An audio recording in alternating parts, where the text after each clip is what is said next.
નમસ્કાર.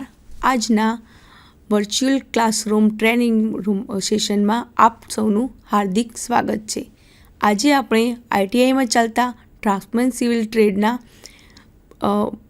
Lesson operating system અને hardware અને સોફ્ટવેર વિશે માહિતગાર થઈશું.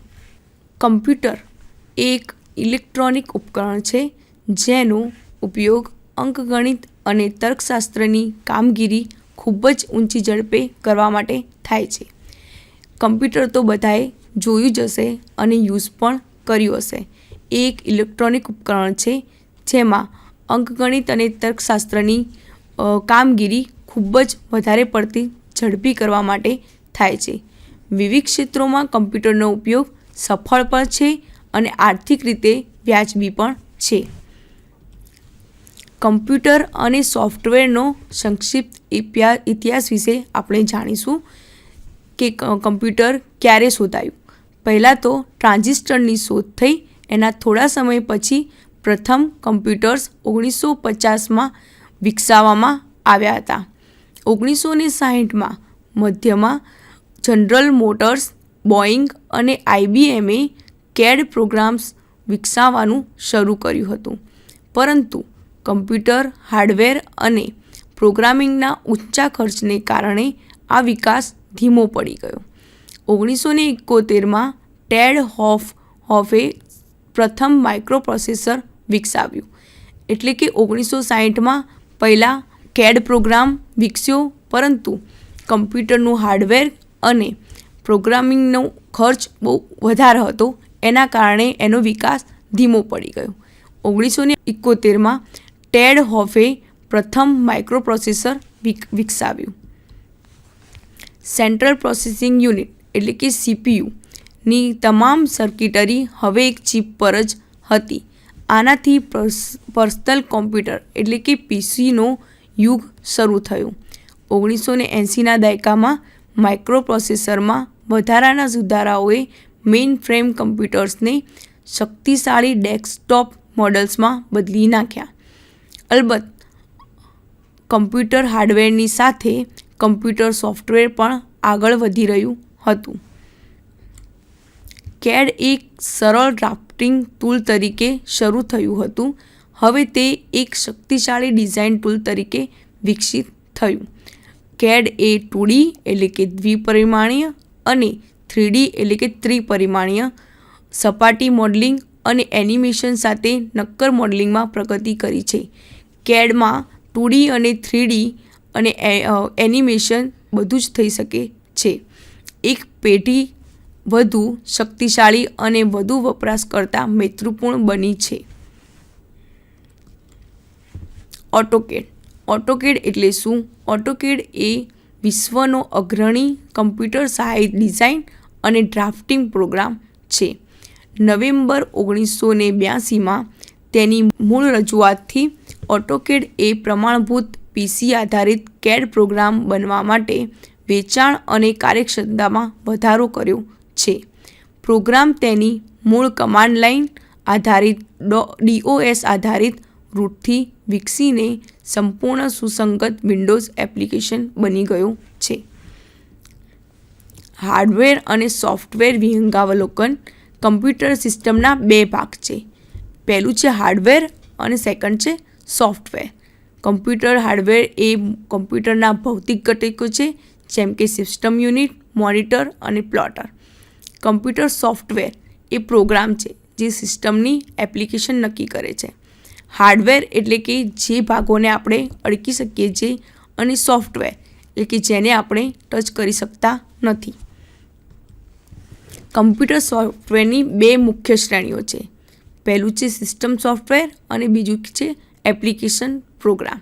સિસ્ટમ સોફ્ટવેરમાં કમ્પ્યુટરની આંતરિક કામગીરીનું સંચાલન કરે છે, અને એપ્લિકેશન પ્રોગ્રામ્સ એવા સાધનો છે જે તમને તમારું કાર્ય પૂર્ણ કરવામાં મદદ કરે છે, જેમ કે CAD એપ્લિકેશન. કમ્પ્યુટર્સની શ્રેણીઓ. હાર્ડવેરના સંદર્ભમાં કમ્પ્યુટરની મુખ્ય 3 શ્રેણીઓ છે. પહેલું છે મેઇન ફ્રેમ, બીજું છે મિની કમ્પ્યુટર અને ત્રીજું છે માઇક્રો કમ્પ્યુટર. મેઇન ફ્રેમ કમ્પ્યુટર્સમાં ઘણી બધી ડેટા પ્રોસેસિંગ પાવર હોય છે અને તેનું કદ ઘણું મોટું હોય છે. એટલે કે મેઇન ફ્રેમ કમ્પ્યુટર્સ બહુ જ મોટા કદના હોય છે. એક જ મેઇન ફ્રેમ કમ્પ્યુટર તમામ ડેટા પ્રોસેસિંગ કરે છે અને તેની સાથે જોડાયેલા ટર્મિનલ્સ દ્વારા એક્સેસ કરવામાં આવે છે. એક મેઇન ફ્રેમ કમ્પ્યુટર બધા જ ડેટા પ્રોસેસિંગ કરી શકે છે. મેઇન ફ્રેમ અને સુપર કમ્પ્યુટર મોટું અને બહુ જ ખર્ચાળ હોય છે. મોટી માત્રામાં એ ડેટા સ્ટોર કરે છે અને એરલાઇન અને બેંક જેવામાં એનો યુઝ થાય છે. મિની કમ્પ્યુટર અને micro computers. Mini computers main frame કમ્પ્યુટર્સની નાની આવૃત્તિઓ છે. એટલે કે જે મેઇન ફ્રેમ કમ્પ્યુટર છે એની નાની આવૃત્તિઓને મિની કમ્પ્યુટર્સ કહે છે. માઇક્રો કમ્પ્યુટર્સ એટલે કે પીસી એ આજના ડેસ્કટોપ અથવા લેપટોપ કમ્પ્યુટર્સ છે જેનો ઉપયોગ વ્યક્તિગત કમ્પ્યુટિંગ જરૂરિયાતો માટે થાય છે. એટલે કે આપણા ઘરમાં જે યુઝ થાય છે, જે ઓફિસોમાં યુઝ થાય છે એને પીસી કહે છે. કેડ હાર્ડવેર. કેડ હાર્ડવેરમાં મુખ્ય ઘટકો નીચે મુજબ છે. સિસ્ટમ યુનિટ, બાહ્ય સ્ટોરેજ ઉપકરણો એટલે કે એક્સટર્નલ સ્ટોરેજ ડિવાઇસીસ, મોનિટર, પ્લોટર્સ અને પ્રિન્ટરો, કીબોર્ડ, ડિજિટાઇઝર, પક અને માઉસ. પહેલું છે સિસ્ટમ યુનિટ. સિસ્ટમ યુનિટ એ કમ્પ્યુટર છે જેનો ઉપયોગ તમામ ડેટા પ્રોસેસિંગ માટે થાય છે. સિસ્ટમ એકમોના મુખ્ય ઘટકો સેન્ટ્રલ પ્રોસેસિંગ યુનિટ એટલે કે સીપીયુ અને મેમરી છે. સિસ્ટમ યુનિટના ઘટકો છે CPU, central processing unit, memory, hard disk અને CD-ROM. એક્સટર્નલ સ્ટોરેજ ડિવાઇસ એટલે કે બાહ્ય સંગ્રહ ઉપકરણો મેગ્નેટિક ટેપ, ઝીપ ડ્રાઈવ અને રિમૂવેબલ હાર્ડ ડિસ્ક જેવા બાહ્ય સ્ટોરેજ ઉપકરણોની સંખ્યા ઉપલબ્ધ છે. એટલે કે ઘણા બધા બાહ્ય સ્ટોરેજ ઉપકરણો હાલમાં ઉપલબ્ધ છે. તેઓ સામાન્ય રીતે સુરક્ષિત રાખવા માટે એટલે કે સેવ કરવા માટે, ઇલેક્ટ્રોનિક ફાઇલોની બેકઅપ લેવા માટે, એની નકલો રાખવા માટે ઉપયોગમાં લેવાય છે. મોટા પ્રમાણમાં ડેટા સ્ટોર કરવા માટે મેગ્નેટિક ટેપનો ઉપયોગ એકદમ સામાન્ય છે. એક નાની વિડીયો કેસેટ જેવી દેખાતી મેગ્નેટિક ટેપ હજારો મેગાબાઇટ ડેટા સ્ટોર કરી શકે છે. ફિગરમાં આપણે પહેલું છે CD-ROM, ફ્લેશ ડ્રાઈવ, પછી છે floppy disk, hard drive, zip drive અને મેગ્નેટિક ટેપને જોઈ શકીએ છીએ. જો કે તે એકદમ ધીમું છે. એટલે કે આ બધું ડેટા સ્ટોર કરવા માટે એની સ્પીડ ઓછી હોય છે અથવા પુનઃપ્રાપ્ત કરવા માટે પણ એટલે કે ફરી ડેટાને સ્ટોર કરવા માટે પણ ઘણો બધો સમય લે છે. ડેટા સ્ટોરેજ માટેનો નવો વિકલ્પ છે રિમૂવેબલ હાર્ડ ડિસ્ક. તમે તમારા કમ્પ્યુટરમાંથી આખી હાર્ડ ડિસ્ક દૂર કરી શકો છો અને તેનો ઉપયોગ બીજા કમ્પ્યુટરમાં પણ કરી શકો છો. આ અભિગમ સામાન્ય રીતે ઉપયોગમાં લેવાય છે જ્યારે તમારે વિવિધ કમ્પ્યુટર્સ પર કામ કરવાની જરૂર હોય અને તમે ઈચ્છો કે સમાન માહિતી તરત જ ઉપલબ્ધ થઈ શકે. એટલે કે રિમૂવેબલ હાર્ડ ડિસ્ક પરથી તમે એક કમ્પ્યુટરમાંથી બીજા કમ્પ્યુટરમાં પણ ડેટા નાખી શકો છો અને તમે બીજા બધા કમ્પ્યુટરમાં પણ કામ કરી શકો છો. એના પછી છે મોનિટર. મોનિટર એ કમ્પ્યુટરની સ્ક્રીન છે. આ ચિત્રમાં મોનિટર દેખાડવામાં આવ્યું છે. મોનિટરનો ઉપયોગ માહિતી પ્રદર્શિત કરવા માટે થાય છે. એટલે કે જે માહિતી આપણે સીપીયુમાં એન્ટર કરી છે એ માહિતીને જોવા માટે મોનિટરનો યુઝ થાય છે. સરસ ગ્રાફિક્સ પ્રદર્શિત કરવા માટે કેડ માટે સારું મોનિટર ખૂબ જ મહત્ત્વપૂર્ણ છે. કેડ માટે આપણે મોનિટર સારું હોવાનું જરૂરી છે. કલર મોનિટર આવશ્યક છે કારણ કે ઘણી કેડ ડ્રોઈંગ તકનીકો રંગો પર આધારિત હોય છે. મોનિટર 13 ઇંચથી 30 ઇંચ અથવા વધુ સુધીના વિવિધ કદના ઉપલબ્ધ હોય છે. આજે સરેરાશ મોનિટર લાખો રંગો પ્રદર્શિત કરવાની ક્ષમતા ધરાવે છે. આ છે મોનિટર. મોનિટરની ગુણવત્તા નક્કી કરતું મુખ્ય પરિબળ રિઝોલ્યુશન છે. રિઝોલ્યુશન શબ્દ સ્ક્રીન પર પ્રદર્શિત થતી છબીની તીક્ષ્ણતાને દર્શાવે છે. સ્ક્રીન પ્રદર્શિત કરી શકે તેવા ચિત્રો તત્વો એટલે કે પિક્સેલની સંખ્યા દ્વારા રિઝોલ્યુશન માપવામાં આવે છે. જેટલા વધુ પિક્સેલ્સ અને જેટલા નજીક હશે તેટલી ઇમેજ વધુ તીક્ષ્ણ બને છે. પિક્સેલ વચ્ચેના અંતરને ડોટ પીચ કહેવામાં આવે છે. ડોટ પીચ જેટલી નાની હોય છે ઇમેજ એટલી જ તીક્ષ્ણ હોય છે. CAD એપ્લિકેશનો માટે 26 અથવા નાના ડોટ પીચ મોનિટરની ભલામણ કરવામાં આવે છે. પછી છે પ્રિન્ટરો અને પ્લોટર્સ. CAD રેખાંકનો ઉત્તમ ગુણવત્તાવાળા પ્રિન્ટરો અને પ્લોટર્સનો ઉપયોગ કરીને છાપવામાં આવે છે. તમે 1200 DPI એટલે ડોટ્સ પર ઇંચ જેટલી ચોકસાઈ પર રેખાંકનો છાપી શકો છો. આનો અર્થ એ છે કે 1 ઇંચ લાંબી લાઇનમાં 1200 બિંદુઓ પ્રિન્ટ થાય છે. 1200 DPI એટલે 1200 બિંદુઓ એક લાઇનમાં 1 ઇંચ લાંબી લાઇનમાં પ્રિન્ટ થાય છે. કોમ્પ્યુટર ઉદ્યોગમાં વિવિધ પ્રકારના પ્રિન્ટરો અને પ્લોટર્સ ઉપલબ્ધ છે. તેઓ વિવિધ સિદ્ધાંતો પર કામ કરે છે અને તેમની કિંમતો નોંધપાત્ર રીતે બદલાય છે. આ છે પ્લોટર અને આ છે પ્રિન્ટર. પ્લોટરનો ઉપયોગ મોટી સાઇઝના ઇમેજ પ્રિન્ટ કરવા માટે થાય છે અને પ્રિન્ટરનો ઉપયોગ A4 સાઇઝના કાગળને છાપવા માટે થાય છે.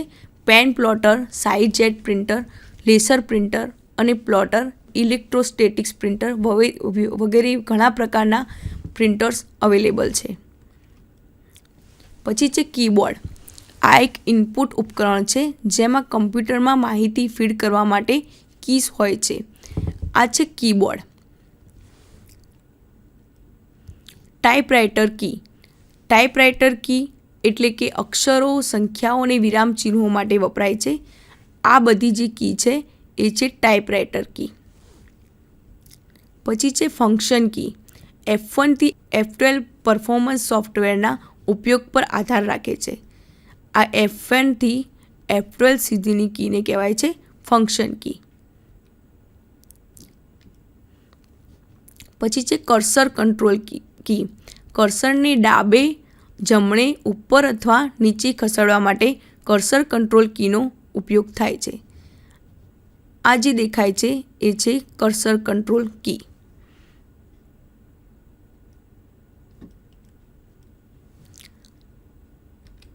પછી છે પેજ અપ અને ડાઉન કી. પહેલાંના પેજને ખસેડવા અથવા ટેક્સ્ટ પેજને ખસેડવા માટે આનો ઉપયોગ થાય છે. પછી છે હોમ કી. ડોક્યુમેન્ટના ટોચ ઉપર જવા માટે હોમ કીનો યુઝ થાય છે. નેક્સ્ટ છે એન્ડ કી. ડોક્યુમેન્ટના અંત સુધી જવા માટે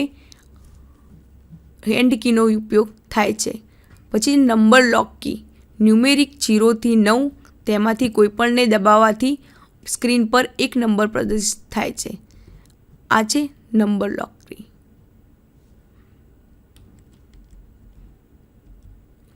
પછી છે કેપ્સ લોક કી. દબાવવાથી અથવા નાના અથવા મોટા અક્ષરોમાં ટાઈપ થશે.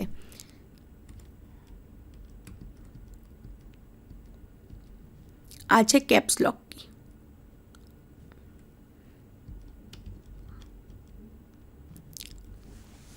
એના પછી છે શિફ્ટ કી. જો આ કી દબાવી રાખો તો ઉપરના સિમ્બોલ દેખી શકાય છે.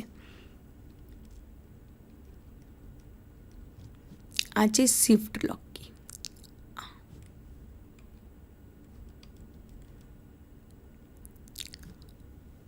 Control and alter key. ઘણી વખત વિશિષ્ટ ક્રિયાઓ કરવા માટે અન્ય કી સાથે સંયોજનમાં વપરાય છે. એટલે કે ઉદાહરણ તરીકે તમે Ctrl+Alt 7 અને ડિલીટ કી એકસાથે દબાવશો તો મશીન આપમેળે રિસ્ટાર્ટ થાય છે. પછી છે એન્ટર કી. એલર્ટ પીસીમાં જે સૂચનાઓને એક્ઝિક્યુટ કરવા માટે આપેલી સૂચના પૂરી કરે છે. પછી છે કેપ્સ લોક કી.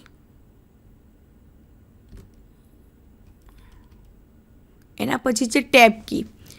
કર્સરને લાઇનની સાથે પ્રીસેટ પોઈન્ટ પર ખસેડવામાં અને મેનુમાં એક વિકલ્પમાંથી બીજા વિકલ્પ પર જવા માટે પણ ટેબ કીનો યુઝ થાય છે. પછી છે એસ્કેપ કી, હમણાં જ દાખલ થયેલી એન્ટ્રી અથવા આદેશને રદ કરવા અથવા અવગણવા માટે એસ્કેપ કીનો યુઝ થાય છે. પછી છે ડિલીટ કી, બ્લિંકિંગ કર્સરની જમણી બાજુએના સ્થાન પરના અક્ષરને ભૂંસી નાખવા માટે ડિલીટ કીનો ઉપયોગ થાય છે. એ સિવાય પણ કોઈ વસ્તુને ડિલીટ કરવા માટે પણ ડિલીટ કીનો ઉપયોગ થાય છે. બેકસ્પેસ કી, બ્લિંકિંગ કર્સરની ડાબી બાજુના અક્ષરને ભૂંસી નાખવા માટે તે કર્સરને પણ પાછળ ખસેડે છે. એના પછી છે ડિજિટાઇઝર પક અને માઉસ. ડિજિટાઇઝર એટલે કે ગ્રાફિક ટેબ્લેટ તરીકે પણ ઓળખાય છે અને પક એ CAD સિસ્ટમમાં સૌથી વધુ ઉપયોગમાં લેવાતા ડેટા ઇનપુટ ઉપકરણો છે. ઇમેજમાં ડિજિટાઇઝર અને પકને બતાવેલ છે. આ ઉપકરણો તમને સ્ક્રીન પર બિંદુ સ્થાનો દાખલ કરવા અને મેનુઓમાંથી પસંદગી કરવા દે છે. જેમ જેમ પકને ડિજિટાઇઝરની સપાટી પર ખસેડવામાં આવે છે તેમ તે સ્ક્રીન પર સૂચક એટલે કે કર્સરને પ્રમાણમાં ખસેડે છે. બિંદુ દાખલ કરવા માટે તમે કર્સરની સ્ક્રીન પર યોગ્ય સ્થાન પર રાખવાની જરૂર છે અને પછી પક પર એન્ટર બટન દબાવો. ડિજિટાઇઝર્સ ઘણા કદ અને શૈલીઓમાં ઉપલબ્ધ છે. ડિજિટાઇઝર સપાટી પર સંખ્યાબંધ આદેશો છાપવામાં આવે છે. આદેશ દાખલ કરવા માટે ઇચ્છિત આદેશ પર પક મૂકો અને એન્ટર દબાવો. પસંદ કરેલ આદેશ તરત જ દાખલ થાય છે. ડિજિટાઇઝરમાં બહુ બધા આદેશો છાપવામાં આવે છે. આદેશ નક્કી કરીને એના પર પક મૂકવાનું અને એના પછી એન્ટર દબાવવાનું એટલે આદેશ તરત જ દાખલ થશે.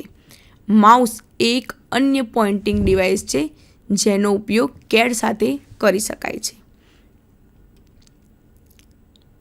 પકની જેમ માઉસ તમને સ્ક્રીન પર કર્સરની સ્થિતિને સપાટી પર ફેરવીને નિયંત્રિત કરવાની મંજૂરી આપે છે.